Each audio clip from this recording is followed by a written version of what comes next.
शिवाय। ॐ नमः शिवाय। Hari Om. Ambika Natha. Ambika means mother and Natha means the husband. So Ambika Nath indicates Lord Shiva, who is the husband of Mother Parvati. And through this name, we understand that the Lord is the father and his Shakti is the mother of this whole universe. In the Gita also Bhagavan says, Pitahamasya Jagataha Mata Dhata Pitamahaha. Now the word Ambika Natha is a beautiful word because it has two meanings. Ambikayaha Nathaha, the Lord of Ambika, who is Lord Shiva. And the other meaning of this is Ambika Nathaha Yasya Saha, one whose Lord is Ambika, which again means Lord Shiva, whose Lord is Mother Parvati. What does that mean? That in our culture, the husband and wife are equal. There is no superior or inferior. In fact, it is said they are Sahadharmacharins. They walk the path of Dharma together, supporting each other to live a dharmic way of life to evolve higher. Here, of course, it is the Supreme Lord and his Shakti, both are one. So there is a very popular story about Lord Shiva's marriage to Mother Parvati. It is found in many Puranas, in Ramayana, etc. So we know that Sati, who was married to Lord Shiva, when she found that her father has disrespected Shivji and intentionally he had not invited Shivji to the yajna that he had performed, and when Sati went, in spite of Lord Shiva warning her, she found that her father was very upset with her also and he did not welcome her. Sati could not bear the insult of Lord Shiva and she immolated herself because she couldn't go back to Lord Shiva. One thing to learn from Sati's immolation is that a bhakta always is pained when Bhagwan is insulted. If bhakta is insulted, bhakta takes it as prasad of the Lord, or bhakta manages to remain equanimous. Tulya ninda stutihi mauni. One remains same in praise and criticism. That's the quality of a bhakta. But if Bhagwan is insulted, bhakta feels the pain. We should ask ourselves, when Bhagwan is insulted, when wantedly people make nasty remarks about the Supreme Lord, they try to destroy our faith, do we stand up for it or not? Then I am truly a devotee. So when Sati immolated herself, she was born as Parvati, the daughter of Parvatraj Himavan and his wife Mainarani. Many people think that this is the origin of the Sati Pratha in Bharat. But this episode has nothing to do with the Sati Pratha because Shivji was not dead and nobody forced Sati to immolate herself. In fact, the whole Sati Pratha itself is a myth created by many of the missionaries who wanted to portray that India is in a very desperate condition and there is a dire need for the missionaries to come here and uplift the downtrodden people here. Please listen to Dr. Meenakshi Jain on YouTube. She has done tremendous research on this topic. So when Sati immolated herself, she was born as Parvati, the daughter of Parvatraj Himavan and his wife Mainarani. And she was a very devout, loving, beautiful child, and her mind would always be on Lord Shiva, right from childhood. So when once Naradji came, Parvatraj asked Naradji that my daughter has now become very young, she has grown to be young, and we need to get her married. Looking at her hand, can you please tell us what will be her life, what will be her future, and what kind of husband she will have? Naradji looked at the hand of Mother Parvati and he said, everything is wonderful. Wherever she is, she has brought a lot of prosperity and she will have a great life ahead. There is only one issue. So he describes, looking at the lines in her palms, what I can understand is these will be the qualities of her husband. Yogi Nagno Guno Kami. मातृ तात विवर्जितः अमानो अशिव वेशश्च patirasyaha kiledrisha, which means that her husband would be is a yogi who is a digambara, who doesn't wear clothes, who is nirguna, who is free from lust, akami, who doesn't have parents, who is not honored very much, who has many inauspicious signs and things with him. This type of a husband she will have. So Maina Rani and Himavan Raja got very upset. My God, what kind of a husband is she going to have?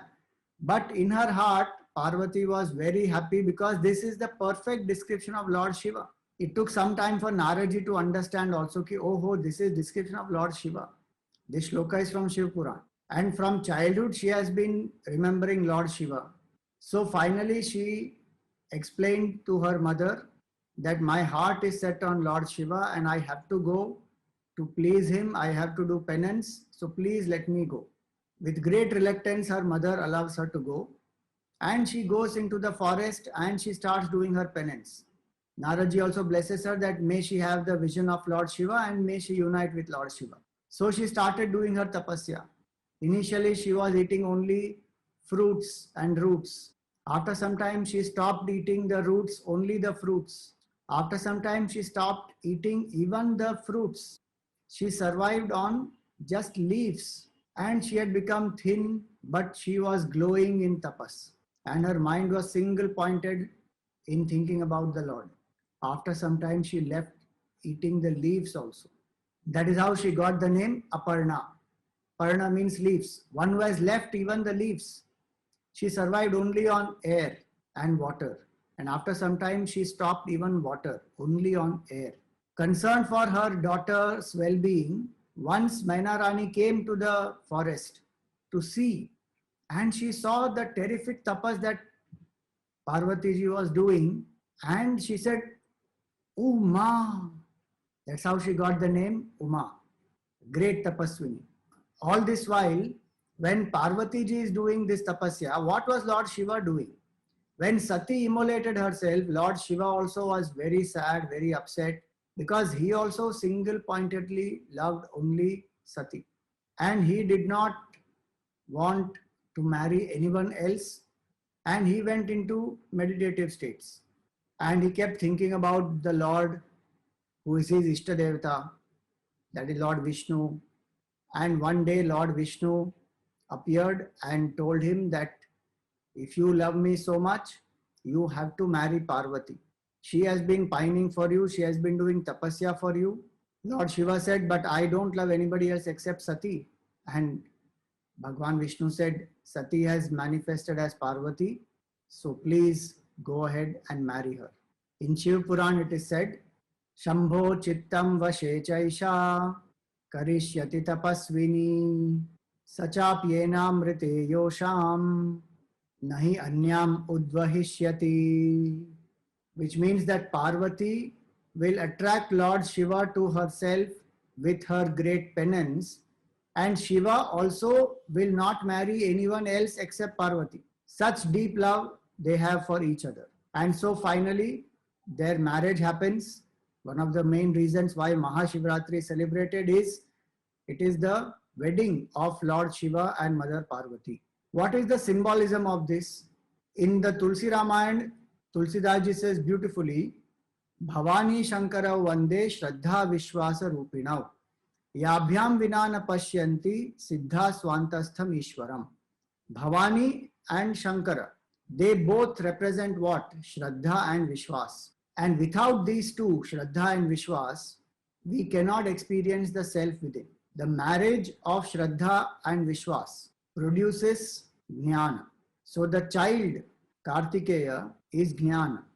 And he is born to kill Tarakasura, who is ignorance.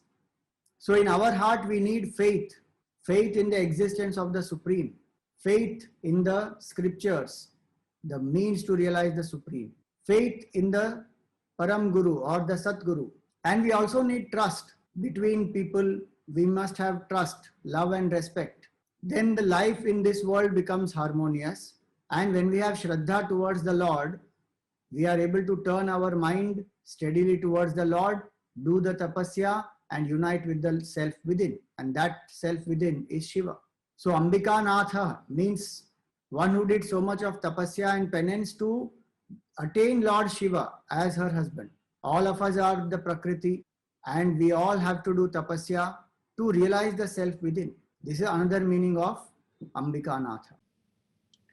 Puja Gurudev, Swami Chinmayananji used to say, the Prakriti and Purusha, wedded together, maintain among themselves a relationship similar to that of a flautist and his flute, or a writer and his pen.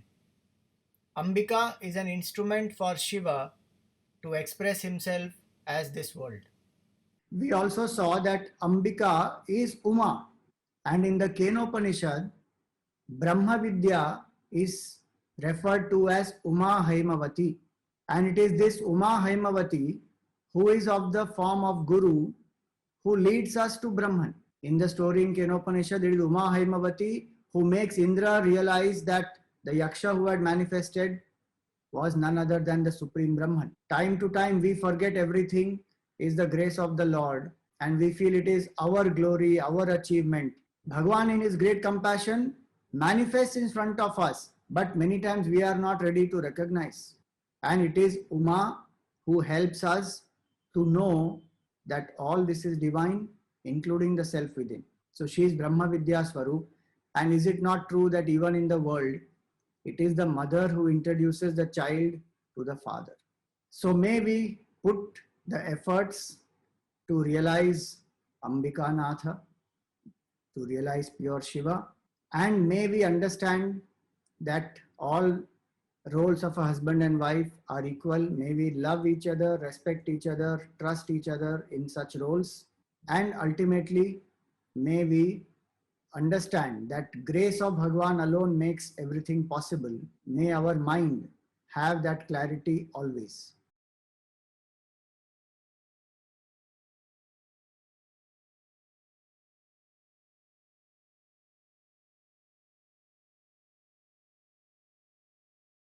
Om Namah Shivaya.